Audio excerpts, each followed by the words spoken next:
child when the stars fell from the skies, but I remember how they built a cannon to destroy them, and in turn how that cannon brought war upon us. War was an abstract idea, nothing more than a show on TV. As a child, I only saw it as something that happened in some faraway land. Until that final day of summer. One day while on my way to school, I looked up in the skies. A sound like distant thunder. In the blue skies far above me, contrails drew dizzying circles around in a crazy waltz. A battle in the beautiful skies far away. I could not tear my gaze away from them.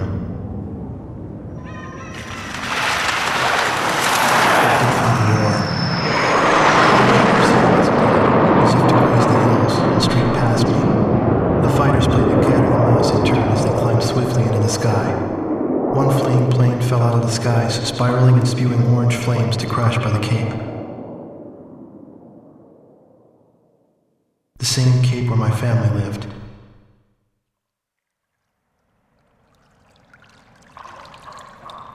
Now they only live in my memories of days past. The victor circled around to confirm the kill. And on his craft, there was a large number 13 emblazoned in yellow. I will never forget this. The Allies retreated across the ocean before the onslaught of the enemy.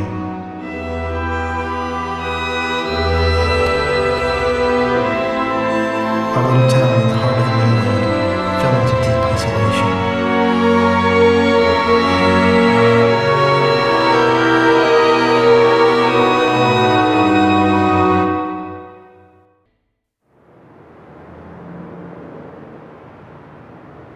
The war seemed to unfold in the blink of an eye.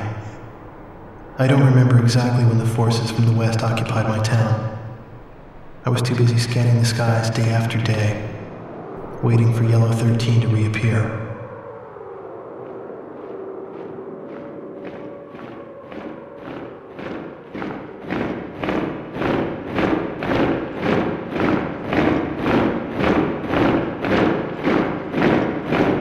Before I knew it, everything changed.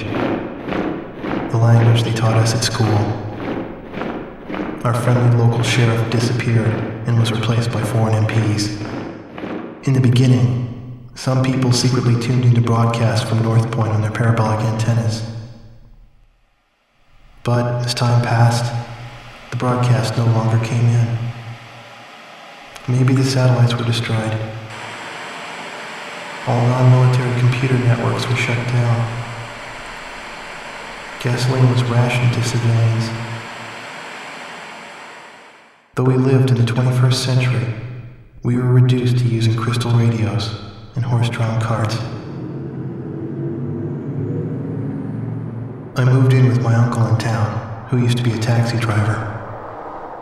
Out of gasoline and out of work, my uncle did nothing but to drown himself in drink. I earned my keep by playing the harmonica in the town bar, the one thing I was good at. I'd play for sullen occupation soldiers in exchange for their charity and loose change, and used the money to support my uncle and myself. My uncle trash-talked the barkeep who catered to the enemy soldiers, but he never refused the money I brought home.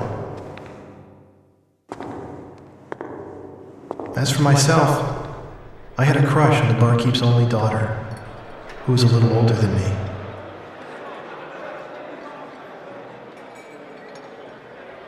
Another day passed, yet still no sign of the fighter plane Yellow 13 in the skies above our town.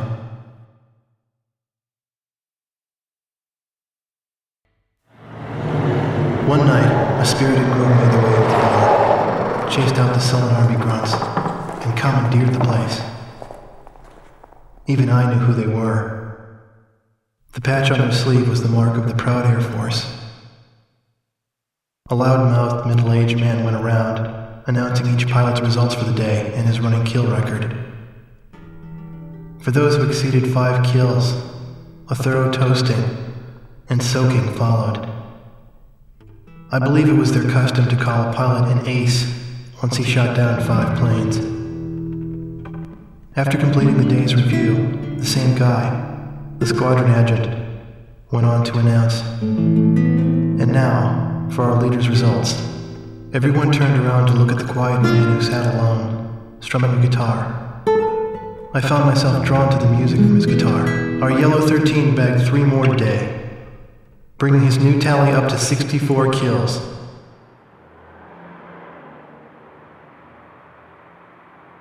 With a tentative smile, the man with the guitar turned to me and asked me to accompany him on my harmonica. I brought it up to my lips and I started a new song.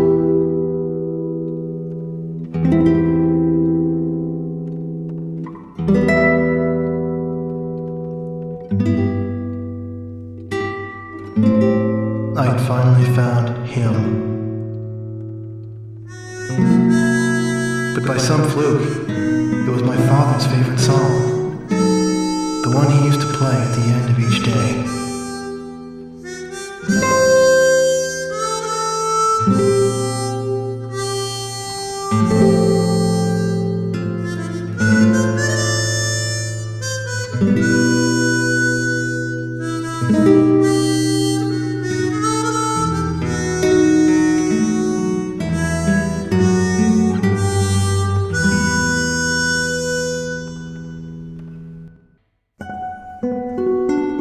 A freeway under construction in a wheat field outside of town. When they started construction, I remember how the mayor bragged about it, even though it would completely bypass our town. The freeway became the occupation force's makeshift runway, and the unfinished tunnels their bunkers. This was their base. They were the elite flight squadron chosen to protect the cannon. Ironically, the same cannon that was created to shoot down the asteroids became a catalyst to the war.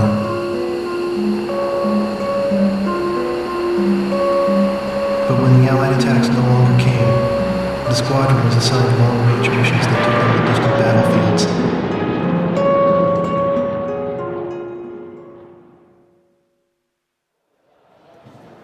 I thought of the words I would use to confront him and bided my time. Although I harbored these feelings within me, I could never get close to him.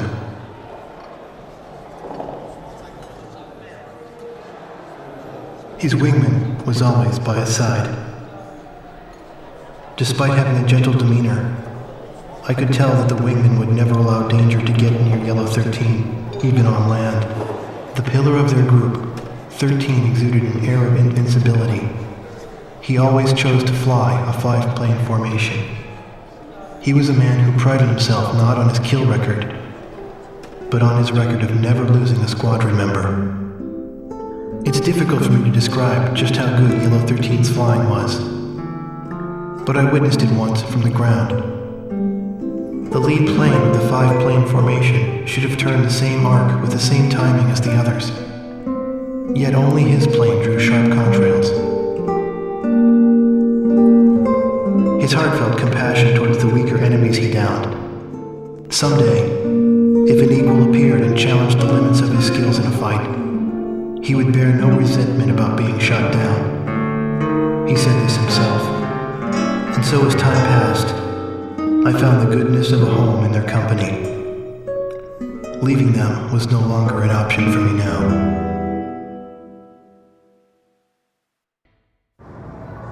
At some point I realized my uncle, my would-be guardian, had vanished. Maybe the secret police dragged him off for some drunken comment he made. Maybe he chose to disappear. I didn't have anyone to turn to, so I found myself living as if I were a member of the Yellow Squadron.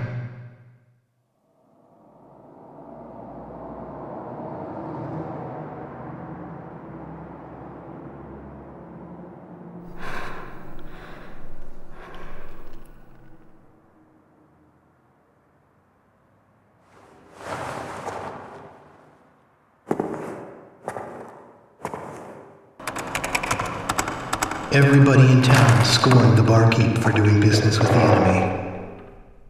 In reality, he and his family were members of the Resistance, gathering up intelligence information from enemy customers.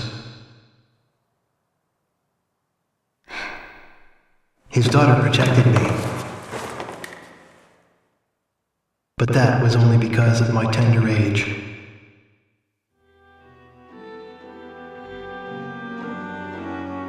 The barkeep and his family were the real heroes, while I, on the other hand, found a haven among the enemy.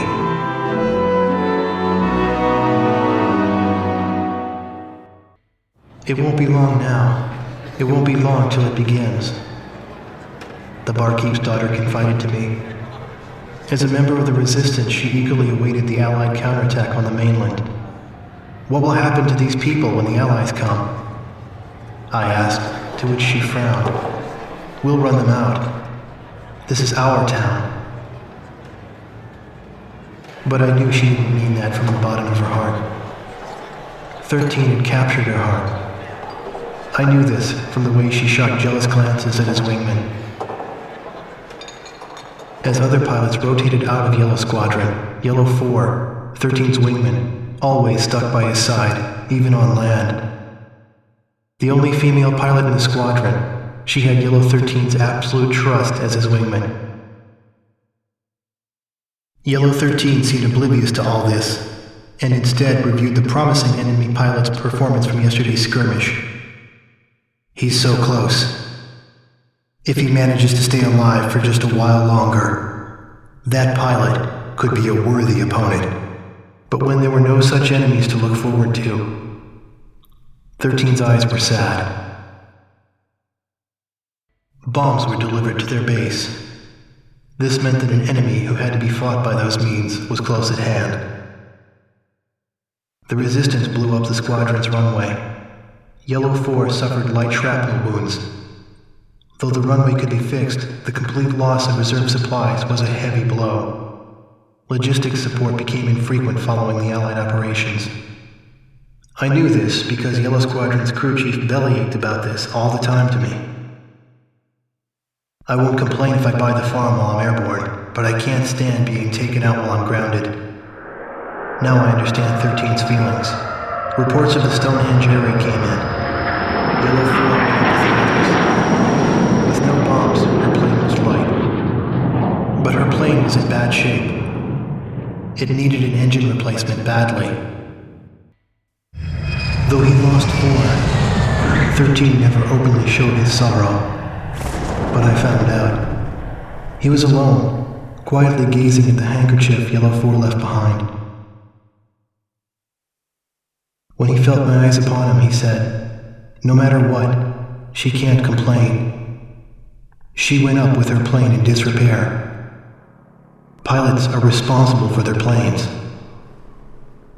He then went on and spoke of the time when they first met. He spoke of when she was just a girl, before he trained her, before she became a fighter pilot. His words weren't directed at me in particular. He was keeping a precious memory alive by speaking those words. The hint of perfume on her keepsake handkerchief. Yellow Squadron's pilot turnover ran high. The skilled ones went in to shore up other units while rookies with little airtime transferred in. Yellow 13 posted an Allied paper faxed over by headquarters. It praised the pilot who destroyed Stonehenge. 13 said to everyone, "Look, here's something worthy of praise. Even among the enemy there are men like this. Not all of them are despicable bastards who rob our wings through cowardly sabotage." I stared at the barkeep's daughter as she winced at those words.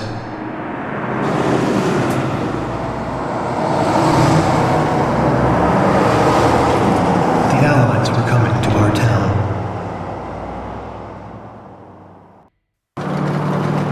As the Allies advanced, the retreating Erusian forces from the east filled our town. The AA gun crew set up their positions atop the hospital, and Yellow 13 smoldered with quiet anger over their tactics. Nights were long, with the town's mandatory blackouts. The barkeep's daughter tried to plant laser transmitters for detonating explosives. She got caught.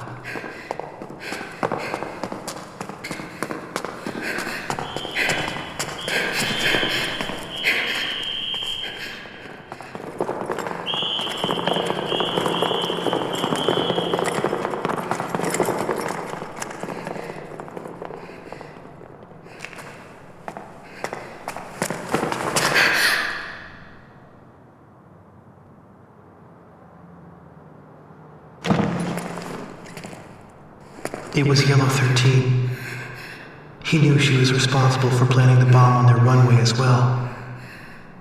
The face of the enemy whom he hated belonged to someone close to him. "Get out of our town, you fascist pig." Those were the words from my mouth. I've never seen his face twist so painfully. "Do you hate us that much?" We couldn't shake or nod our heads in reply.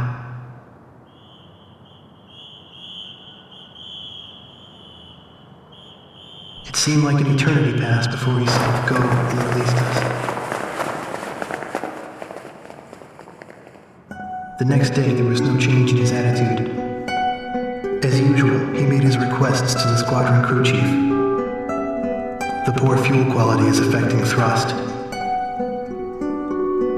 As soon as the Allied forces drew near, the resistance would end the blackouts over the city.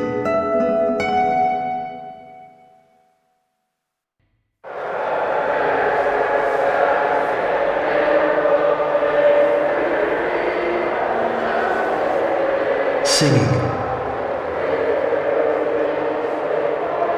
The town was free at last.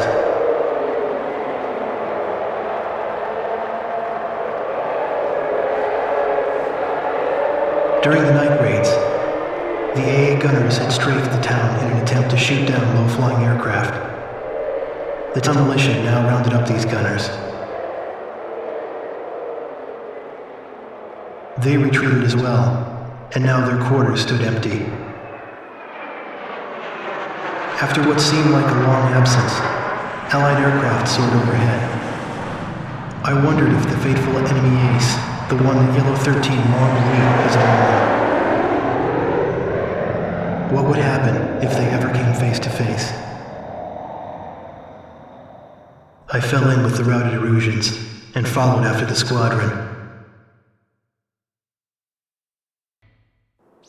Yellow 13's body vanished into the blue skies, never to return to Earth. Only a single handkerchief fluttered down from the sky where he disappeared.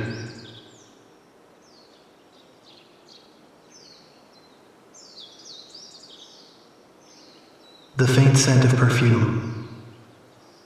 The barkeep's daughter and I had followed the squadron this far. Each of us had our own thoughts as we buried that handkerchief. It no longer mattered to me whether that was 13 or 4's grave. Their memories blurred together as one, and left the realm of reality like a dream.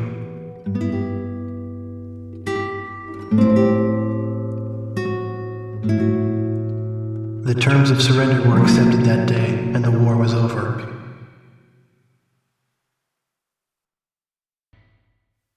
The once familiar scent of burning jet fuel has long since faded away.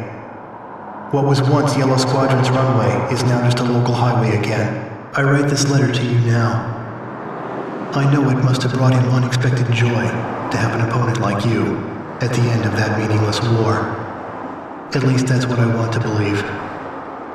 Only you, the pilot who shot him down, can confirm this. And so, I write to you.